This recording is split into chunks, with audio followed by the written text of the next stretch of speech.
Stuck trying to sign in to Expedia? Can't find the login button? Watch this. I'll show you exactly how to get in fast. First, open your browser and go to Expedia.com.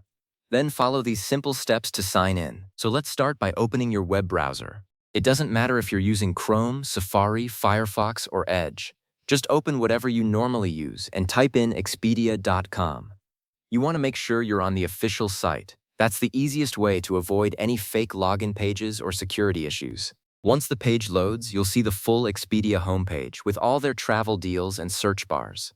Don't worry about any of that yet. We're focused on one thing right now. Alright, look in the top right corner of the page. You should see a link that says Sign In. It's usually pretty easy to spot. Go ahead and click that. This is the button that takes you directly to the login form. If you're on a smaller screen or a tablet, it might be tucked behind a menu icon with 3 horizontal lines. Just tap that menu and you'll find Sign In inside. But on a standard desktop view, it's right there in the corner. Now you'll see the login form.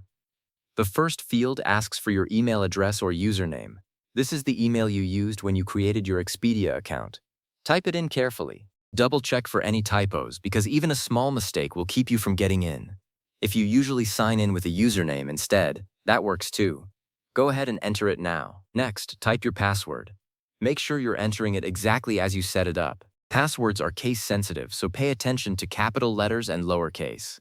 If you're worried about mistakes, most browsers have a little eye icon you can click to show your password as you type. That can be really helpful. Once you've got it entered, take a quick look to make sure everything is correct. Now it's time to click the Sign In button.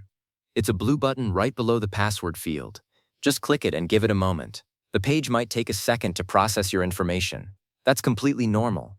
Don't click it multiple times. Just be patient and let it do its thing. Sometimes Expedia will ask you to complete a verification step.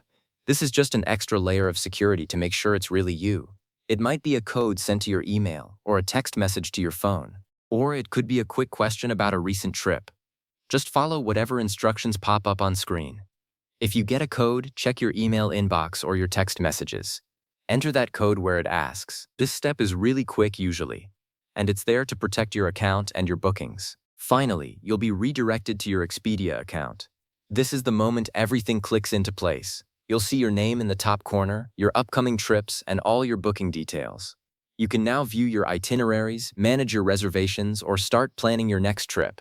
And here's the thing that makes this guide so reliable. Every single step here is based on the direct path through Expedia.com.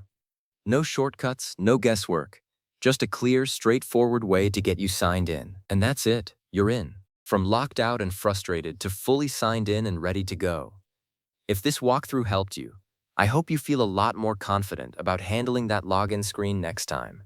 Happy travels.